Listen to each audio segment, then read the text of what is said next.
Hello everyone, good morning. Myself Bosari Vishwas, lecturer from Pravara Medical Trust, College of Pharmacy, Shevgaon. My subject is Pharmaceutical Jurisprudence. Previous some lecture we discuss Drug and Cosmetic Act 1940 and Rule 1945. विद्यार्थी मित्रांनो, मागील 7 ते 8 लेक्चरपासून आपण drug आणि cosmetic act 1940 आणि त्या अंतर्गत येणारे जे रूल आहेत 1945च्या अंतर्गत येणारे जे रूल आहेत ते स्टडी करत आहोत.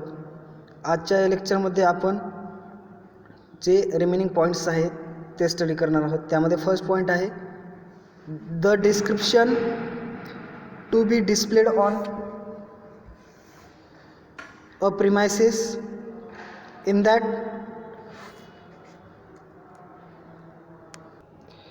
that first point, the description drugstore shall be displayed by such licenses who do not require services of a registered pharmacist. means की जे परवानाधारक आहेत अशा प्रकारचे परवानाधारक ज्यांना नोंदणीकृत फार्मसिस्टची सेवा आवश्यक नसते आणि त्यांचे वर्णन drug स्टोअरचे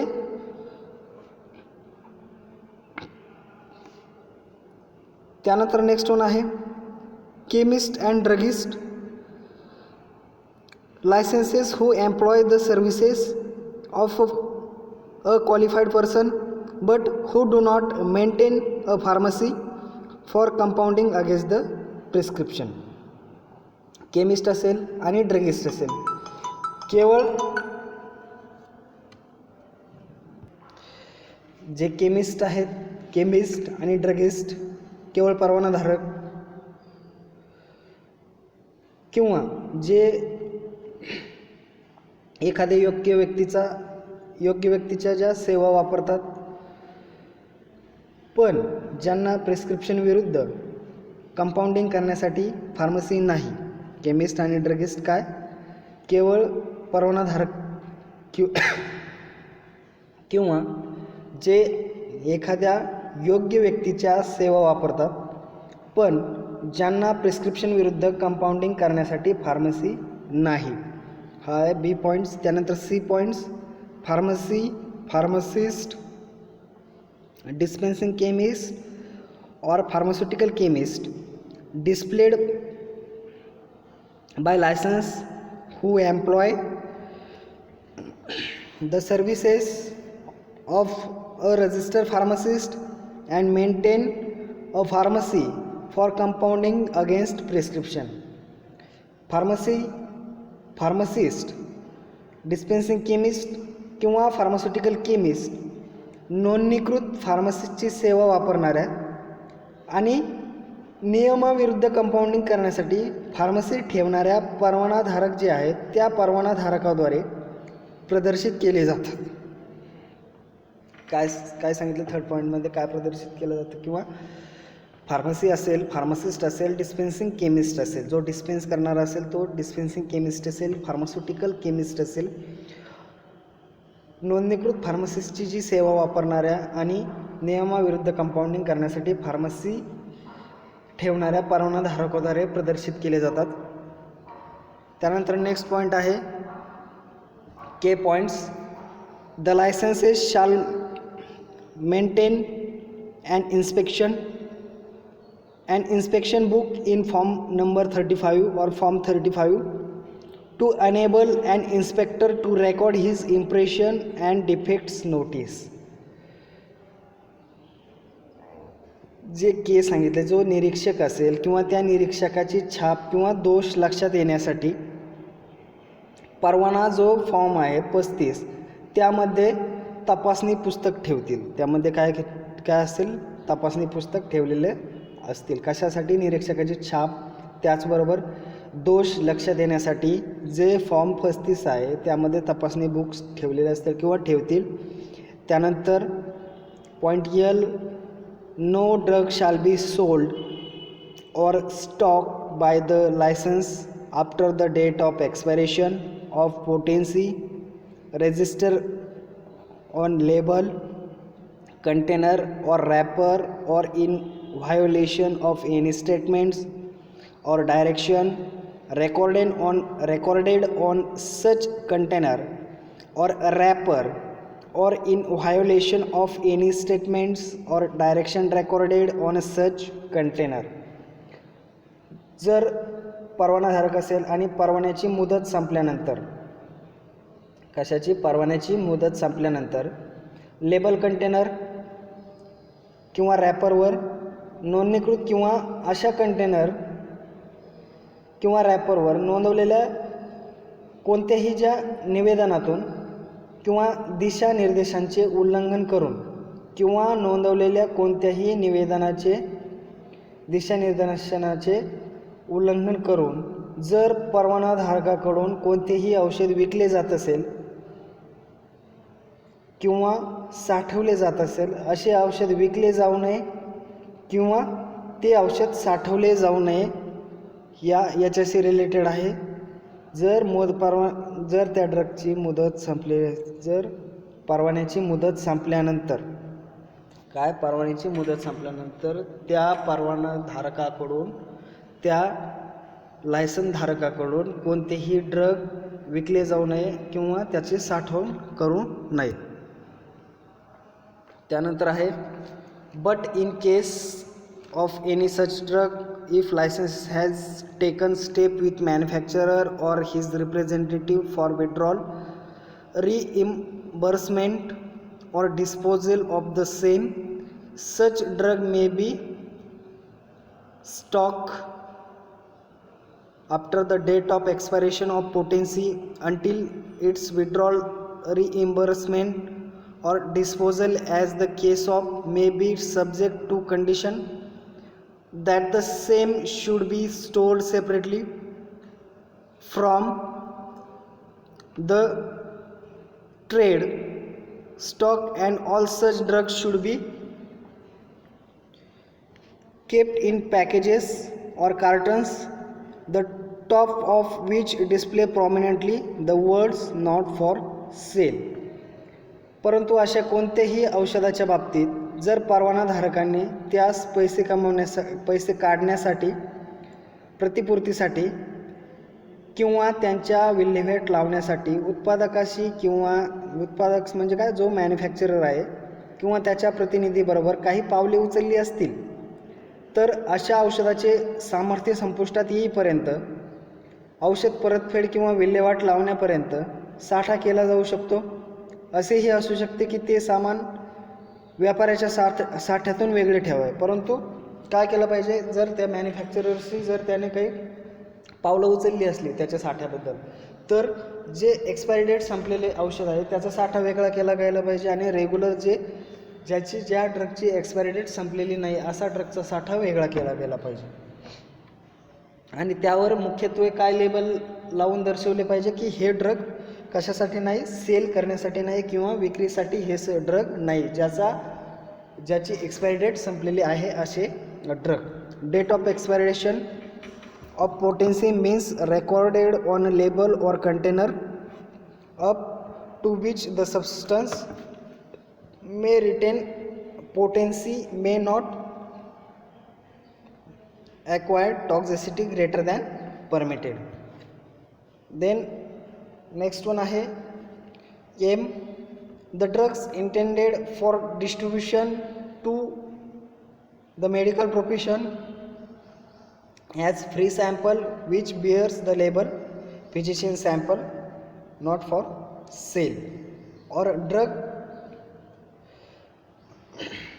meant for consumption by employees, state insurance corporation, the central government health scheme, the government medical store depots, the armed force medical store or other government institution which bears distinguishes mark or any inscription affixed on a label there of indicating this purpose should not be sold or stocked by the license on his premises.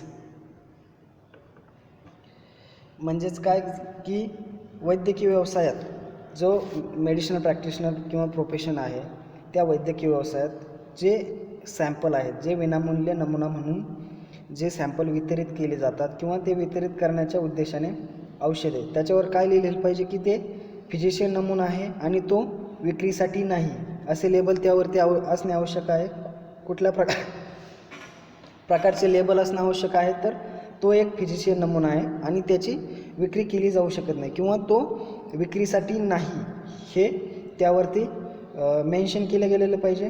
किंवा कर्मचारी राज्य विमा महामंडळ, केंद्र सरकार, आरोग्य योजना, शासकीय वैद्यकीय store depot, सशस्त्र सेनांनी वैद्यकीय स्टोअर डेपो. सशस्त्र सेनांनी वैद्यकीय स्टोअर डेपो म्हणजे काय तर आर्म फोर्स मेडिकल स्टोअर त्याला आपण म्हणू. किंवा इतर सरकारी संस्थेद्वारे वापरासाठी असलेले औषध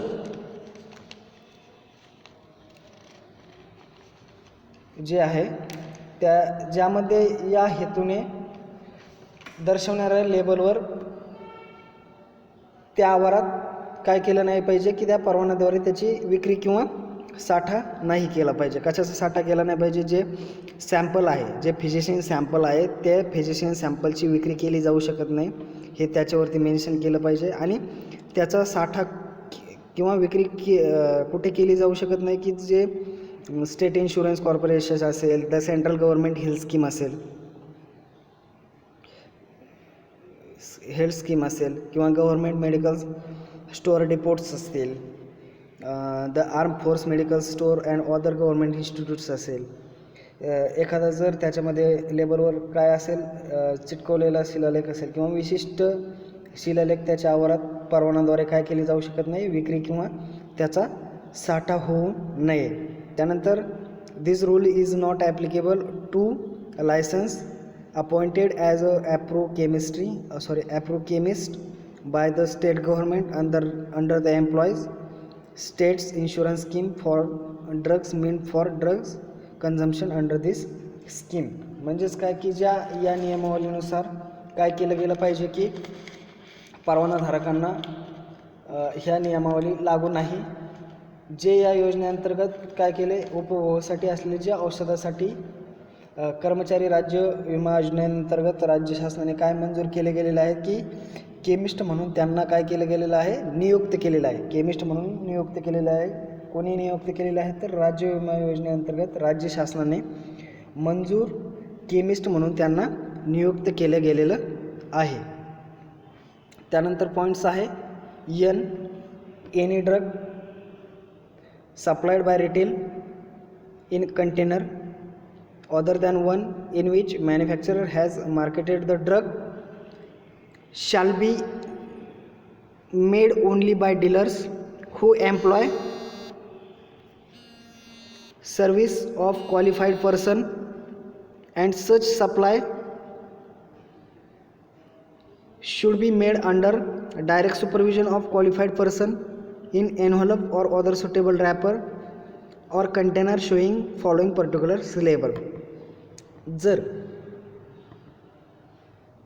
किरकोळ पुरवठा केलेले कोणतेही औषध किंवा कोणतेही रिटेलर ड्रग आपण कंटेनरमध्ये ज्याने उत्पादकाद्वारे औषध विकले आहे आणि ते औषध विक्री कशी केली गेली पाहिजे किंवा पात्र व्यक्तीच्या सेवा वापरणारे डीलर्स तयार केले गेले पाहिजेत, त्यांनी ते तयार केले गेले पाहिजे किंवा आणि त्या औषधाची जो पुरवठा आहे तो पुरवठा कोणाच्या देखरेखीखाली झाला पाहिजे तर जो क्वालिफाईड पर्सन आहे, जो पात्र व्यक्ती आहे त्या पात्र व्यक्तीच्या देखरेखीखाली त्याची पुरवठा केला गेला पाहिजे.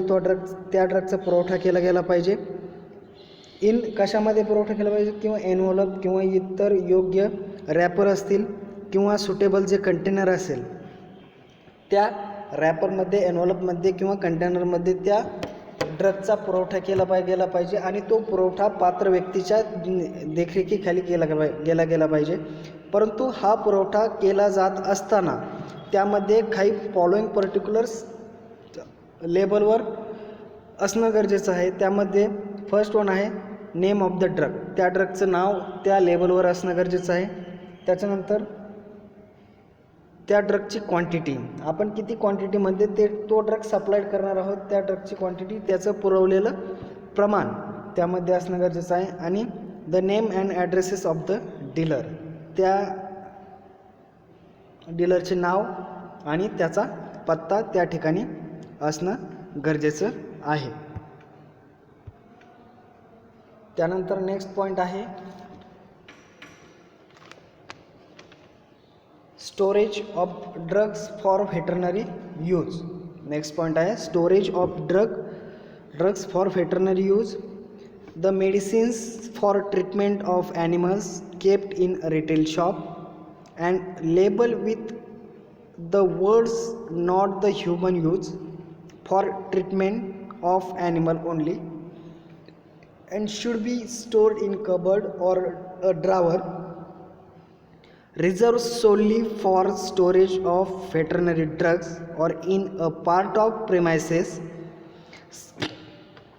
separated for the remainder of the premises to which customer are not permitted access.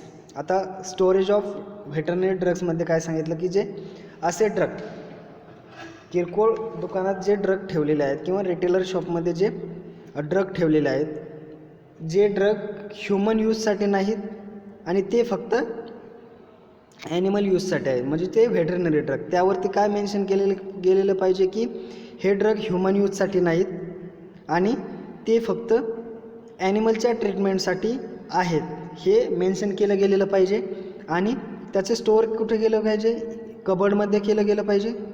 त्याचबरोबर ड्रावरमध्ये त्याचं स्टोरेज केलं गेलेलं पाहिजे.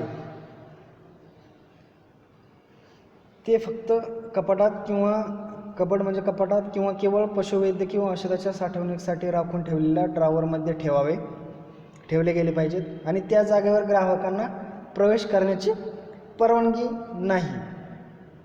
त्या जागेवर ग्राहकांना प्रवेश करण्याची परवानगी नसते. व्हेटरनरी यूजमध्ये ते फक्त व्हेटरनरी यूजसाठी आहेत, ह्युमन यूजसाठी नाही. आणि ते कबड किंवा ड्रावरमध्ये स्टोअर करावे आणि त्या ठिकाणी त्या जागेवर ग्राहकांना प्रवेश करण्याची परवानगी नाही, हे त्याच्यावरती मेन्शन केलेलं असेल.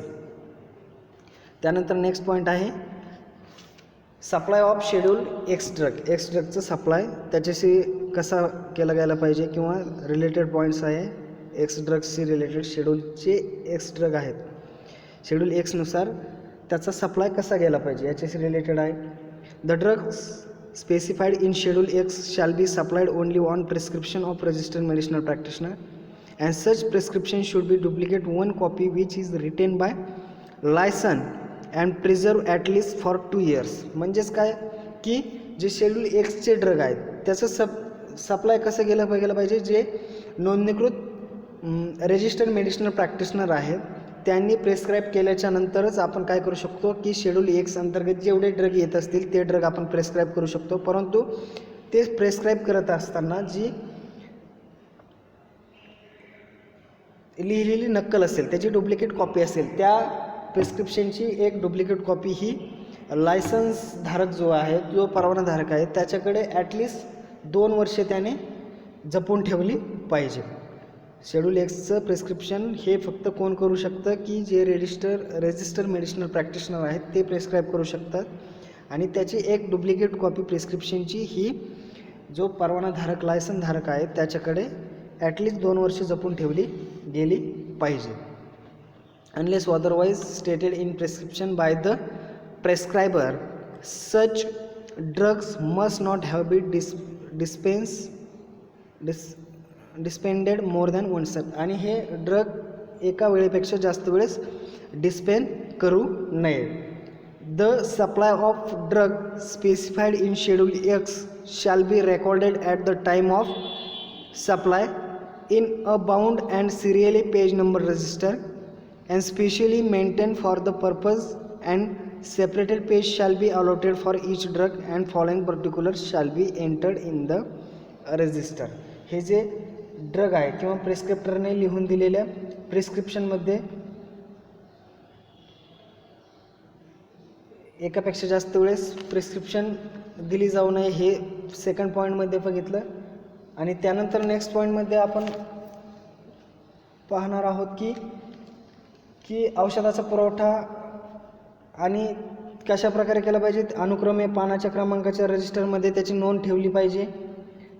त्याचबरोबर विशेष हेतूसाठी किंवा प्रत्येक औषधासाठी स्वतंत्र पेजवर त्याची नोंदणी केली गेली पाहिजे. आणि त्या नोंदवहीत खालील प्रकारचा तपशील त्या रजिस्टरमध्ये जो तपशील आहे, जो 8-10 पॉईंटचा तपशील आहे, तो नोट करून ठेवणं किंवा मेंटेन करून ठेवणं गरजेचं आहे. त्या तपशिलामध्ये फर्स्ट पॉईंट आहे डेट ऑफ ट्रान्झॅक्शन. व्यवहाराची तारीख जी आहे ती ट्रान्झॅक्शन डेट मेंटेन करणं गरजेचं आहे. त्यानंतर quantity received if any the name and address of the supplier and relevant licence number held by him. म्हणजेच काय, प्रमाण प्राप्त झाले काही असल्यास पुरवठाद्वारे नाव आणि पत्ता, त्यांच्याकडील जे संबंधित परवानाधारकाचा नंबर आहे हे सुद्धा त्यामध्ये मेंटेन करणं गरजेचं आहे. त्यानंतर आहे नेम ऑफ ड्रग्स, त्या औषधाचं नाव त्यामध्ये मेंटेन करणं गरजेचं आहे. त्यानंतर क्वांटिटी ऑफ ड्रग किंवा क्वांटिटी सप्लाईड, त्याचा प्रमाण पुरवठा किंवा त्याचा पुरवठा किती प्रमाणात झालेला आहे ते सुद्धा त्या रजिस्टरमध्ये मेंटेन करणं गरजेचं आहे, त्याची नोंद ठेवणं गरजेचं आहे. त्यानंतर आहे मॅन्युफॅक्चरर नेम, त्या उत्पादकाचं नाव, त्यानंतर त्याचा बॅच क्रमांक, बॅच नंबर किंवा lot number. Then name and addresses of purchaser or patient, खरेदीदाराचे नाव किंवा रुग्णाचे नाव आणि त्याचा पत्ता हे मेंटेन करणं गरजेचं आहे. Reference number of the prescription against which supplies were made, त्या संदर्भात नियमांचा संदर्भ क्रमांक त्याच्या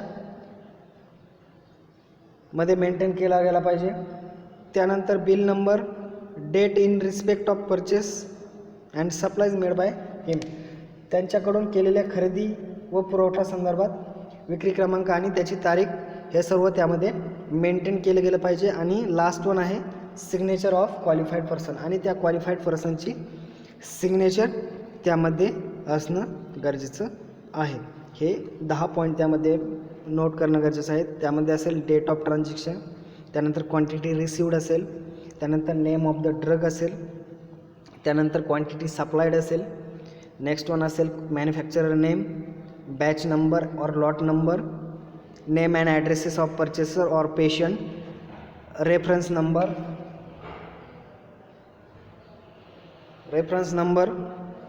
and date in respect of purchase and supplies made by him and signature of qualified person इत्यादी बाबी त्यामध्ये नोट करणं गरजेचं आहे. त्यानंतर नेक्स्ट वन आहे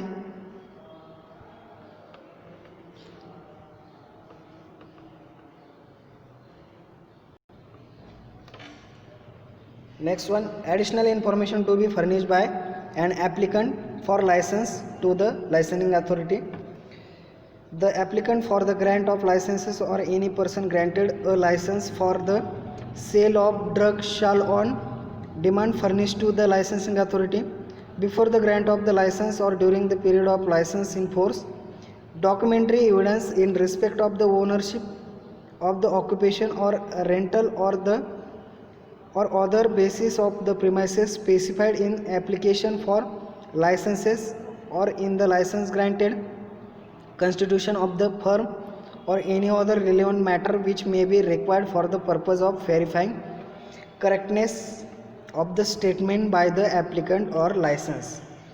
परवाना मंजूर करण्यासाठी अर्जदाराने किंवा कोणत्याही व्यक्तीने ड्रग्सच्या विक्रीसाठी परवाना मंजूर केला असेल तर परवानाधारकाला परवाना देण्यापूर्वी किंवा परवाना अंमलात देण्याच्या कालावधी दरम्यान मालकीच्या संदर्भात कागदोपत्री पुरावे द्यावेत. व्यवसाय किंवा भाड्याने देणे किंवा परिसराच्या इतर आधार परवान्यासाठी अर्ज केलेल्या परवान्यात किंवा मंजूर परवान्यामध्ये निर्दिष्ट केलेल्या फर्मची स्थापना किंवा केलेल्या निवेदनाच्या अचूकतेच्या पडताळणीसाठी आवश्यक असलेली इतर कोणतीही संबंधित वस्तू अर्जदार किंवा त्यामध्ये असणं गरजेचं आहे.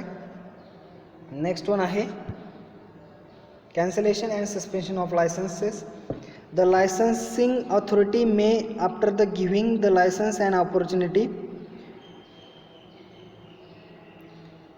to show cause why such an order should not be passed by an order in writing, stating reason therefore cancel a license or suspend it for a such period as he think fit, either wholly or in respect of some of substances to which it relates, if in his opinion the licensee has failed to comply with any of the condition of the license or with any provision of the act or rule thereunder.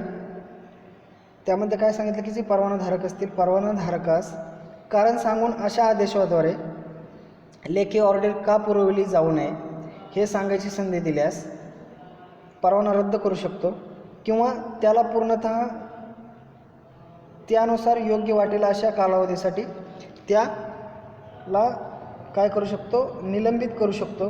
त्याच्या मते परवानाधारकास किंवा परवानाधारक परवान्याच्या कोणत्याही अटीचे पालन करण्यास किंवा तेथे अधिनियमाच्या कोणत्याही तरतुदीसह नियमांचे पालन करण्यास अयशस्वी ठरला असेल तर त्याचं लायसन कॅन्सल केलं जाऊ शकतं. त्यानंतर नेक्स्ट वन आहे a license whose license has been suspended or cancelled may within the 3 months of order appeal against that order to the state government which shall be decided the same. जर त्याचा परवाना रद्द केला असेल किंवा suspension केलेलं असेल, त्याचं निलंबन केलेलं असेल, ज्या परवानाधारकांचा परवाना निलंबित किंवा रद्द केला गेलेला आहे अशा परवानाधारकाला त्या ऑर्डरच्या 3 महिन्याच्या आतमध्ये सरकारकडे त्या सस्पेन्शन आदेशाविरुद्ध तो परवानाधारक त्या सस्पेन्शन आदेशाविरुद्ध अपील करू शकतो त्या ऑर्डरच्या 3 महिन्याच्या आतमध्ये. Thank you everyone. Remaining points will be study in next lecture.